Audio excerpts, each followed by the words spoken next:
नमस्कार, plus minus कार्यक्रम में आपका स्वागत है। दोस्तों, राष्ट्रीय स्वयंसेवक संघ दुनिया का सबसे बड़ा एनजीओ यानी गैर सरकारी संगठन है जो अपनी स्थापना के करीब 100 वर्ष पूरे कर रहा है। राष्ट्रीय स्वयंसेवक संघ का कहना रहता है कि हम अपने स्वयंसेवकों को राष्ट्रभक्ति, ईमानदारी और अच्छे संस्कारों का पाठ पढ़ाते हैं और फिर वे हमारी योजना के अनुसार अलग अलग संस्थाओं में काम करते हैं ताकि हमारी जो आइडियोलॉजी है, जो हमारी विचारधारा है, उसको वो वहाँ लागू कर सकें। इस योजना के तहत संघ अपने प्रचारकों को जो अविवाहित रहते हैं, परिवार से अलग रहते हैं और अवैतनिक रूप से अलग अलग संगठनों में काम करते हैं, जैसे बहुत से प्रचारक विश्व हिंदू परिषद, संस्कार भारती, सेवा भारती, वनवासी कल्याण आश्रम, ABVP और इसी तरह के और बहुत सारे संगठनों में काम करते हैं। इसी तरह से कुछ प्रचारक पहले जनसंघ में और अब भारतीय जनता पार्टी में भी काम करते हैं। उसी श्रृंखला में अटल बिहारी वाजपेयी भी थे और उसी श्रृंखला में कृष्णलाल शर्मा, JP माथुर, सुंदर सिंह भंडारी, कुशाभाऊ ठाकरे, ऐसे बहुत सारे प्रचारक थे। दीनदयाल उपाध्याय भी उन्हीं में से एक थे। आज हम प्लस माइनस कार्यक्रम में आपको एक ऐसे ही संघ के प्रचारक से मिलवाएंगे जो 30-32 वर्ष तक संघ में काम किया और पिछले 5 वर्ष से भारतीय जनता पार्टी में महासचिव के रूप में काम कर रहे हैं। बीजेपी में वे रणनीतिकार भी हैं और शिल्पकार भी माने जाते हैं। छोटी से छोटी, सूक्ष्म से सूक्ष्म, बारीक से बारीक जानकारी लेकर उसके लिए पूरी योजना बनाना, इसी के कारण वो सफलता के शिखर पर भी पहुंचते हैं। हम बात कर रहे हैं, पहले पत्रकार थे, राइटर थे और अब भारतीय जनता पार्टी के राष्ट्रीय महासचिव राम माधव जी के बारे में। उनसे बातचीत करेंगे, लेकिन पहले एक नज़र उनके अब तक के राजनीतिक सफर पर। मूल रूप से आंध्र प्रदेश के रहने वाले राम माधव किशोरावस्था से ही आरएसएस की शाखा में जाने लगे थे। आरएसएस के कड़े अनुशासन का अनुसरण करते हुए इन्होंने जीवन के 3 दशक यहीं गुजारे। आरएसएस प्रचारक के तौर पर इन्होंने देश भर का भ्रमण किया। 2001 से 2014 तक इन्होंने आरएसएस के प्रचार विभाग की कमान संभाली और आरएसएस के वक्ता के तौर पर जनता के बीच आते रहे। 2014 से बतौर बीजेपी महासचिव राम माधव ने राजनीतिक पारी की शुरुआत की। बीजेपी महासचिव के रूप में राम माधव को जम्मू कश्मीर और नॉर्थ ईस्ट राज्यों की जिम्मेदारी मिली, जिसे उन्होंने बखूबी अंजाम दिया। जम्मू कश्मीर में PDP के साथ सरकार बनाने और फिर सरकार से अलग होने की पूरी स्क्रिप्ट इन्होंने ही लिखी। धारा 370 और 35A को हटाने के लिए राजनीतिक पृष्ठभूमि तैयार करने का श्रेय भी इन्हें ही जाता है। पार्टी और संगठन में राम माधव की पहचान एक स्थापित थिंक टैंक के रूप में है। अपने 20 वर्षों के पत्रकारिता और लेखन के अनुभव के साथ राम माधव स्ट्रेटेजिक स्टडीज पर काम करने वाले NGO इंडिया फाउंडेशन के डायरेक्टर भी हैं। पाकिस्तान और चीन पर किए इनके कार्यों की सराहना पार्टी और संगठन दोनों में ही होती है। प्लस माइनस के लिए राम माधव से बात की साधना ग्रुप के CMD राकेश गुप्ता ने। राम माधव जी, आपका प्लस माइनस कार्यक्रम में स्वागत है। राम माधव जी, हम राजनीतिक विषयों पर बाद में आएंगे क्योंकि राजनीति के अंदर आप शिल्पकार और वहाँ के पूरे रणनीतिकार हैं और अलग अलग विषयों पर आपकी बहुत अच्छी नॉलेज भी है और बारीकियों से आप उसको समझते भी हैं। लेकिन राजनीति पर हम बाद में आएंगे। पहले आपकी जो यात्रा प्रारंभ हुई संघ से, उसके बारे में हम जानना चाहेंगे कि आप 30-32 वर्ष तक संघ के प्रचारक रहे और पिछले 5 वर्षों से आप भारतीय जनता पार्टी में हैं। दोनों में क्या अंतर आपको नजर आया और कौन सा ज़्यादा अच्छा लगा आपको? प्रचारक के लिए ये मानसिकता की ज़रूरत होती है कि जहाँ काम वहाँ हम, इसलिए पसंद नापसंद का तो कोई सवाल ही पैदा नहीं होता। ये कहते हुए भी संघ का जो एक पारिवारिक माहौल, एक सहजता का माहौल होता है, वो स्वाभाविक ही अन्य क्षेत्रों में मिलना कठिन है। राजनीतिक क्षेत्र में तो और कम होता है। फिर भी जहाँ भी रहे उस क्षेत्र में एक प्रचारक की मानसिकता के साथ काम करना, संगठन के लिए काम करना, वही संघ का प्रशिक्षण होता है। वहाँ पर प्रचार से दूर, चकाचौंध से दूर और बिल्कुल साधारण जीवन, सरल सहज। और यहाँ पर न्यूज़पेपर्स, TV चैनल और उठापटक, ये सब आपके अनुभव में आए होंगे। वहाँ भी मैं लगभग 15 साल प्रचार विभाग के बीच में ही रहा। संघ का मैं 2001 से लेकर 14 तक संघ का जो एक प्रकार से स्पोक्स पर्सन कहिए, एक मुखपत्र के रूप में मैं काम किया। तो मेरे लिए मीडिया से, इंटेलेक्चुअल जगत से डील करना संघ में रहते हुए ही प्रारंभ हुआ। बट बात तो सच है, आमतौर पर संघ प्रचारकों के लिए राजनीतिक क्षेत्र में भी हो, अन्य क्षेत्रों में भी हो, अपेक्षा यही होती है कि रैडार से नीचे रहकर बहुत ज़्यादा प्रचार चकाचौंध जिससे दूर रहकर साइलेंटली संगठन के लिए काम करें। बट कुछ लोगों के लिए विशेष रूप से जब अलग, जैसे मेरे लिए जो जिम्मेदारी मिली थी, जम्मू कश्मीर जैसे राज्य का जिम्मेदारी मिली थी, तो वहाँ प्रचार से दूर रहना संभव ही नहीं था। वो इतना क्रिटिकल राज्य है, इतना चर्चित राज्य है। उसी प्रकार नॉर्थ ईस्ट, इस कारण से जरूर मेरा राजनीतिक क्षेत्र में कुछ अलग रहा है। बट हाँ, आप जो कह रहे हो सही है, प्रचारक जो अन्य क्षेत्र में जाते हैं उनके लिए अपेक्षा तो वही है। संघ के करीब 40-42 प्रचारक आज भारतीय जनता पार्टी में काम कर रहे हैं। आपको लगता है कि जो बीजेपी की आइडियोलॉजी है वो संघ की आइडियोलॉजी के साथ मेल खाती है और उसको बीजेपी आगे बढ़ा पा रही है?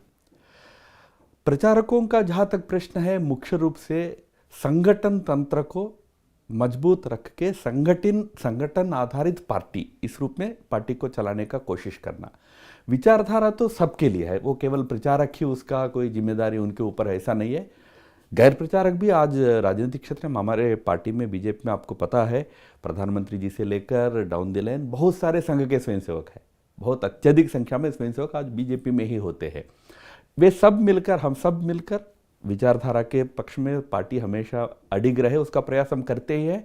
बट प्रचारकों का विशेष जिम्मेदारी ये होता है कि संगठन का जो कल्चर संघ ने जो निर्माण किया, व्यक्ति केंद्रित नहीं होना, कोई प्रचार केंद्रित मात्र नहीं रह जाना, संगठन के बल पर संस्था आगे बढ़ना, उसके लिए प्रचारक समर्पित होकर काम करना है। हमारे प्रचारक जो आपने 40-45 का जिक्र किया, वो सब संगठन सचिव के रूप में ही संगठन में काम करते हैं। वो और काम में, राजनीतिक काम में ज़्यादा पड़ते नहीं है।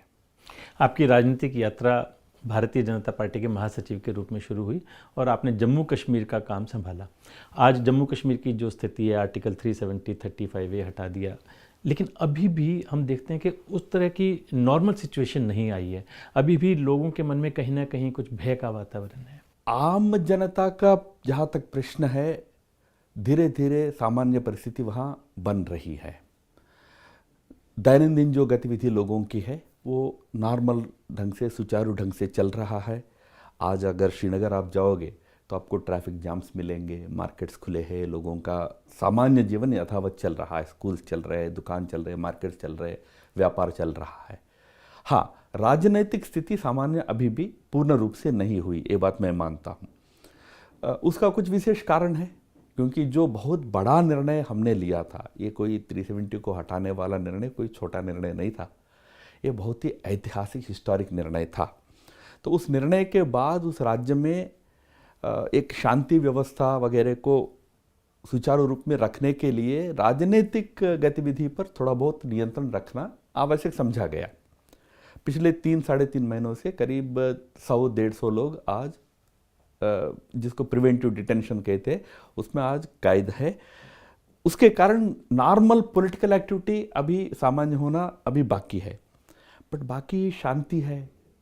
राज्य में पिछले 4 महीने में इतना बड़ा निर्णय के बाद भी सड़कों पर आंदोलन हुआ हो, ऐसी घटना ध्यान में नहीं आई है। पहले तो छिटपुट घटना के चलते भी पूरे राज्य में आंदोलन हो जाता था, पत्थरबाजी हो जाती थी, फिर फायरिंग होता था, लोग मरते थे। पर 4 महीने इतने बड़े निर्णय के बाद इस प्रकार का कोई ध्यान में नहीं आता है।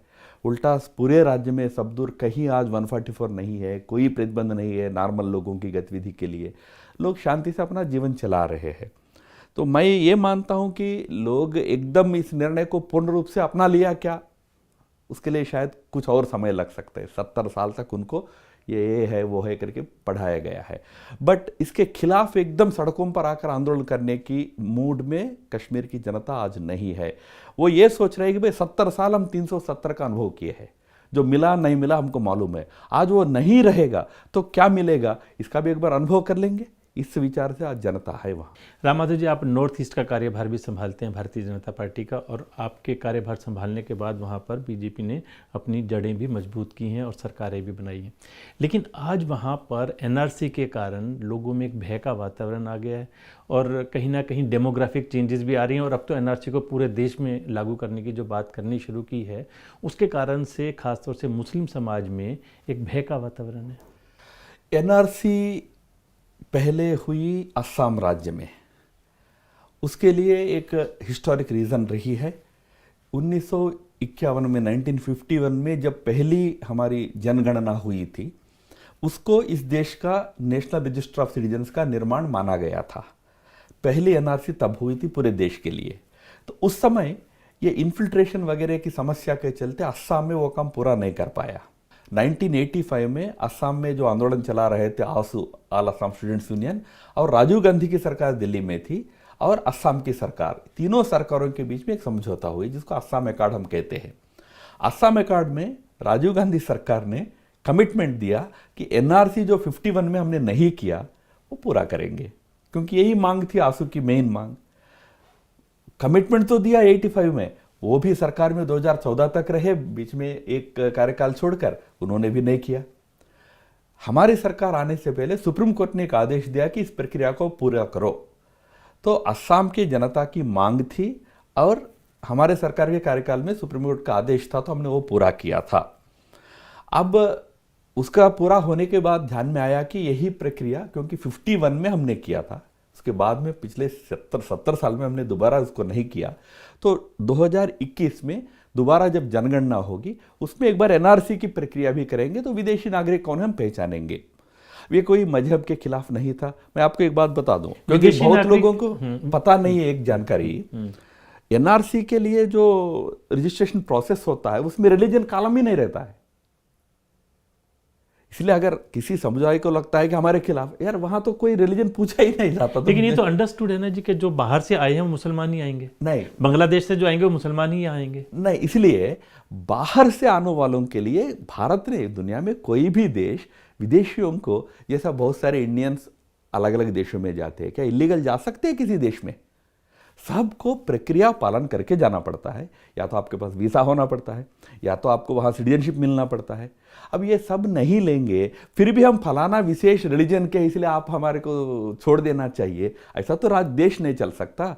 जहाँ तक भारत में रहने वाला मुसलमान है, जो प्रारंभ से भारत में रहा है, उनको कोई चिंता करने का कोई कारण नहीं है। मुसलमान हो, ईसाई हो, कोई भी हो, इस देश के नागरिक सब एकदम सुरक्षित है। ये जो प्रचार हो रहा है किसी मजहब के खिलाफ है, एकदम छोटा प्रचार है। इसी तरह सिटीजन अमेंडमेंट बिल जो लेकर के आ रहे हैं, उसके कारण से भी लोगों में भय का वातावरण है। नहीं, सिटीजनशिप अमेंडमेंट बिल भी वास्तव में उसका भी ऐतिहासिक एक परिप्रेक्ष्य है। 1950 में जब 51 में जब सेंसस हो रहा था, उस समय नेहरू जी की सरकार थी, एक कानून बनाया गया था, prevention expulsion of infiltrators from Pakistan act. उस समय बहुत सारे पाकिस्तान से घुसपैठ आ रहे थे, तो उनको बाहर करने का कानून बना था। तब भी ये प्रश्न उठा कि भाई रिलीजन के नाम पर देश तोड़ा गया, तो वहाँ का हिंदू हो, बुद्धिस्ट हो, माइनॉरिटी क्रिश्चियन हो, वो शरण लेकर भारत में आएंगे, उनको क्या करना है? तो नेहरू जी ने उस समय कहा कि एक्सपल्शन ऑफ पाकिस्तानी एक्ट में हिंदू, बौद्ध, क्रिश्चियन एग्जेम्प्टेड है, उनको एक्सपेल नहीं करेंगे, क्योंकि वो शरणार्थी हिंदुस्तान आएंगे, नहीं आएंगे तो कहाँ जाएंगे। ये सूत्र तब से लागू था। भारत हमेशा शरणार्थी बनकर जो लोग आते हैं उनको प्रश्रय देती रही है। 2000 का इतिहास क्या है भारत का? राम माधव जी, महाराष्ट्र की राजनीति गरमाई हुई है। पहले शिवसेना ने आपको धोखा दिया, फिर अजीत पवार ने धोखा दिया। कहीं ना कहीं रणनीति में कमी रह गई या क्या कारण रहा? नहीं, रणनीति पूरा अच्छा रहते कुछ लोगों का ये भी कहना है क्योंकि आप इन्वॉल्व नहीं थे इसलिए फेल हो गए।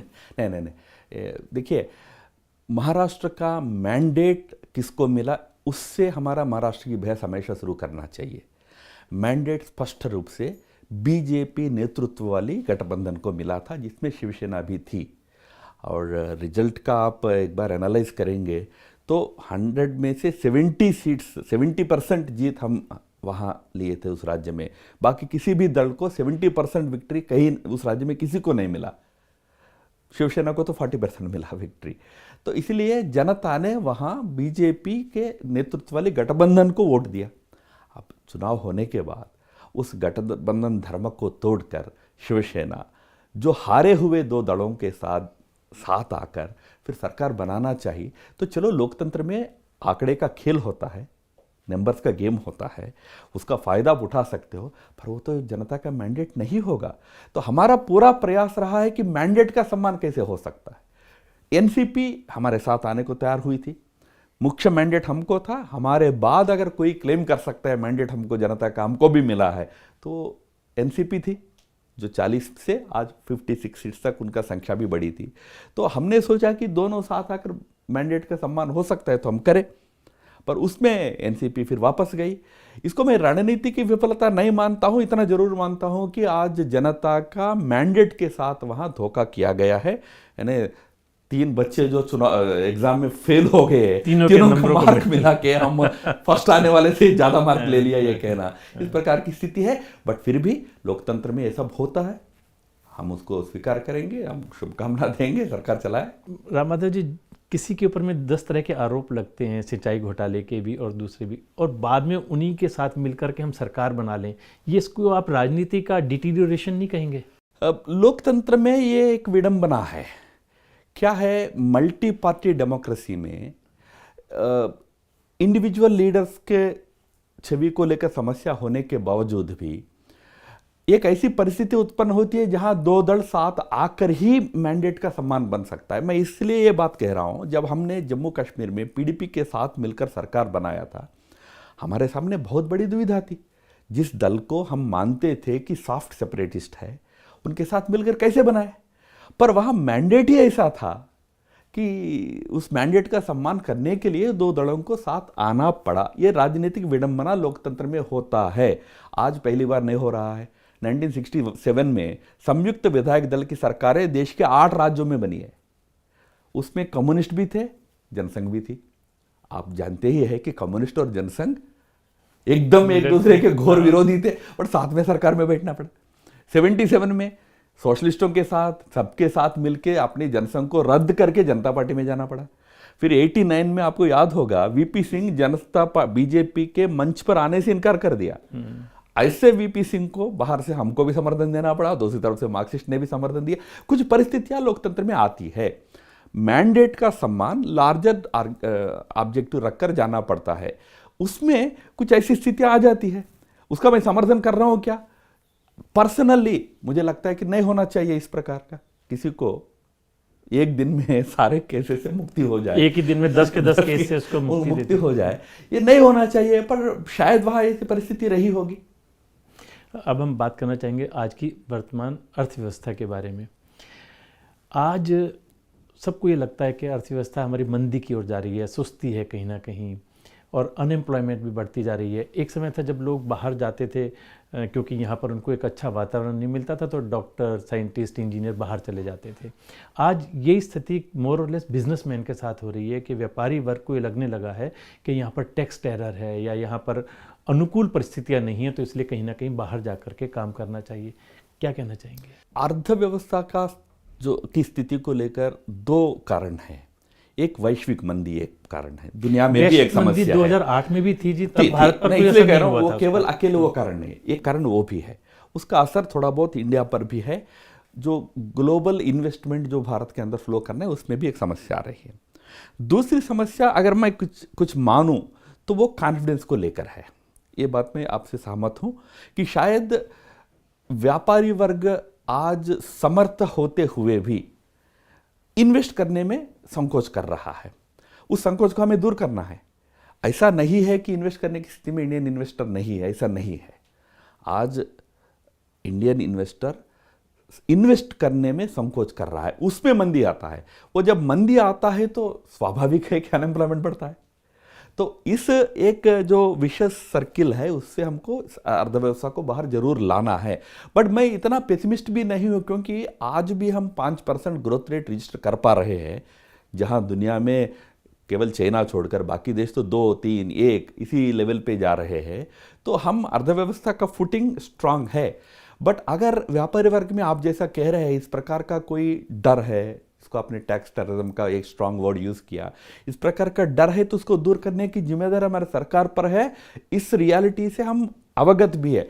एक हफ्ता नहीं बीता होगा पिछले 3 महीने में जब फाइनेंस मिनिस्ट्री ने कोई ना कोई प्रोएक्टिव कदम अर्थव्यवस्था को और तेजी करने के लिए नहीं उठाया हो।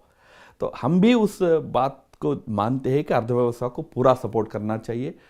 टैक्स में भी रिबेट्स दिया गया, अनेक क्षेत्रों में हम प्रोत्साहन के लिए कदम उठा रहे हैं, ये प्रक्रिया जारी रहेगी। सरकार ने आर्टिकल 370 हटाया, 3 तलाक वाला विधेयक भी लेकर आए, लेकिन उसके बाद जो चुनाव हुए महाराष्ट्र के भी और हरियाणा के भी, उसमें कोई बहुत ज़्यादा फेवरेबल रिजल्ट नहीं आए।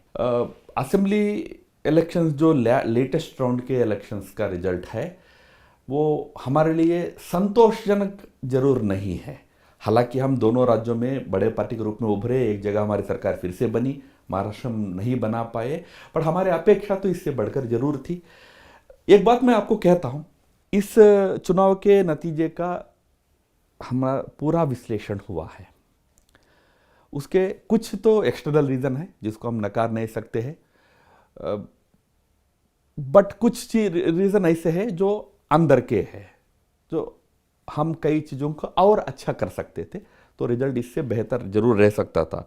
बट स्वाभाविक है कि हम इन अंदर के कारणों को टीवी के सामने चर्चा नहीं करेंगे, पार्टी के अंदर इसका पूरा विश्लेषण हमने किया है। आप सरकार से बाहर हैं, लेकिन आपके बारे में कहा जाता है कि सरकार में भी आपका पूरा इंटरफेयर रहता है, और ख़ासतौर से जब विदेश विभाग की बात आती है और चाइना की खासतौर से आती है, तो आपका पूरा इंटरफेयर सरकार के कामों में रहता है। नहीं, बिल्कुल सही नहीं है। मेरा केवल संगठन का ही दायित्व है, सरकारी कामकाज में हमारा कोई इंटरफेरेंस नहीं होता है। पर क्या है, विदेश नीति वगैरह में मेरा रुचि होने के कारण मैं उस पर लिखता हूँ, उसमें संबंधित लोगों से मेरा संबंध है, देश में भी बाहर भी कई नेताओं से मेरा संबंध है। तो उससे अगर देश के विदेश मंत्रालय के काम में कहीं बेनिफिट हो सकता है तो ज़रूर मैं उसमें सहयोग करने के लिए, पर ये कोई मीडिया में चर्चा, बाहर प्रचार की दृष्टि से बिल्कुल नहीं है।